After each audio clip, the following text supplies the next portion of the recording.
Transportation mechanism अगर देखे जाए तो वो दो वेज में डिवाइड है। एक है पैसिव ट्रांसपोर्ट, एक है एक्टिव ट्रांसपोर्ट। इनके कुछ बेसिक डिफरेंसेस हैं जो कि याद रखना बहुत ज़रूरी है। पहला तो ये है कि इस प्रोसेस के अंदर एटीपी जो है वो रिक्वायर्ड नहीं होता।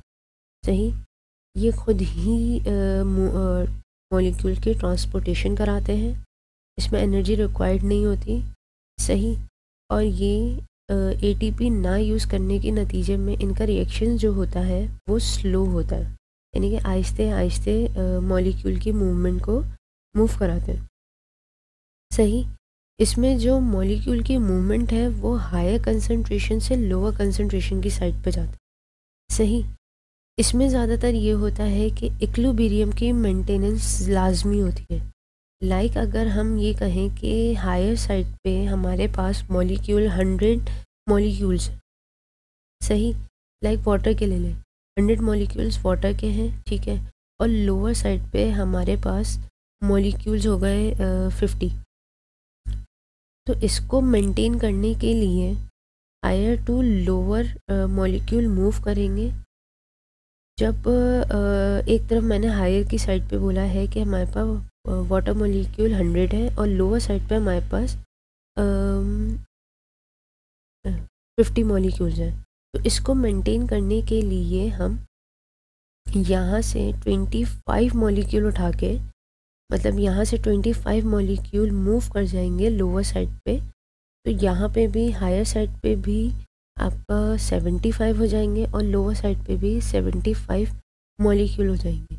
तो ये इक्विलिब्रियम मेंटेनेंस हो जाएगी। ठीक, अगर इन केस हायर साइड से अगर एक पार्टिकल मूव कर गया लोअर साइड पे, यानी कि हमने ये कहा कि हायर साइड पे 75 और लोअर साइड पे 75 है। सही, अगर हायर साइड पे 75 से 74 हो गया, एक मूव कर गया लोअर साइड पे, तो क्या होगा कि जो लोअर साइड का एक मॉलिक्यूल है वो मूव कर जाएगा आपके हायर साइड पे। ठीक है, ताकि इक्विलिब्रियम मेंटेन रहे। इस प्रोसेस के अंदर इक्विलिब्रियम मेंटेनेंस होना बहुत ज़रूरी है।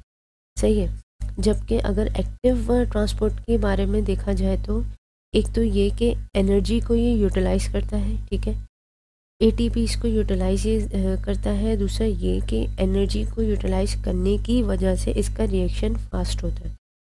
सही, और इसकी जो मॉलिक्यूल की मूवमेंट है वो लोअर टू हायर साइड पे।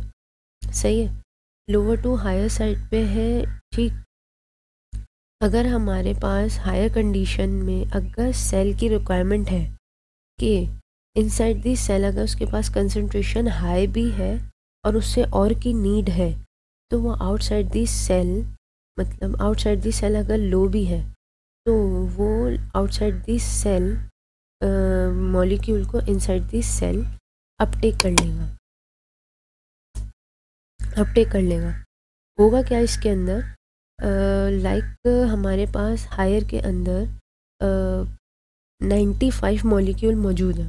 सही है, और लोअर के अंदर हमारे पास समझ लें 10 मॉलिक्यूल्स मौजूद है। तो क्या होगा, अगर हमें नीड मज़ीद हायर साइड पे मज़ीद सेल को 2 या 3 या 5 मॉलिक्यूल की रिक्वायरमेंट है, तो वो क्या करेगा कि जो हमारे पास 10 मॉलिक्यूल्स यहाँ मौजूद है वो यहाँ लोअर साइड से 5 मॉलिक्यूल्स अपनी तरफ अपटेक कर लेगा। सही है, 5 मॉलिक्यूल्स अपनी तरफ अपटेक कर लेगा। इसमें इक्विलिब्रियम की मेंटेनेंस की नीड नहीं है। ये टोटल ही डिपेंड करता है आपकी सेल की रिक्वायरमेंट के ऊपर कि इनसाइड दिस सेल उसको कितने मॉलिक्यूल्स की रिक्वायरमेंट है अपने प्रोसेस के लिए, अपने किसी भी प्रोसेस के लिए। सही, यहाँ पे इक्विलिब्रियम की मेंटेनेंस की नीड नहीं है, चाहे वो लोअर साइड पे 0 मॉलिक्यूल ही क्यों ना रह जाए। लोअर साइड से सारे मॉलिक्यूल हायर साइड पे चले जाए, यहाँ पे नीड नहीं है कि आप इक्विलिब्रियम मेंटेन करें। सही, अब पैसिव ट्रांसपोर्ट की 3 बेसिक टाइप्स हैं। ठीक है, एक है आपकी सिंपल डिफ्यूजन, ठीक, दूसरी है फैसिलिटेटेड डिफ्यूजन, तीसरी है ऑस्मोसिस। ये तीनों ही बेसिक रोल प्ले करती हैं आपके मॉलिक्यूल को ट्रांसपोर्ट होने के लिए। ये सिंपल मॉलिक्यूल ट्रांसपोर्ट है। ये सिंपल मॉलिक्यूल ट्रांसपोर्ट है।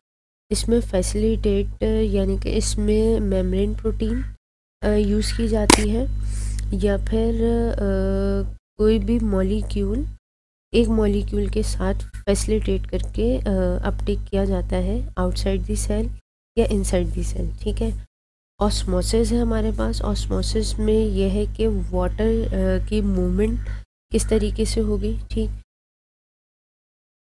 दूसरी तरफ हमारे पास टाइप है एक्टिव ट्रांसपोर्ट की, जो कि प्राइमरी एक्टिव ट्रांसपोर्ट है, दूसरा सेकेंडरी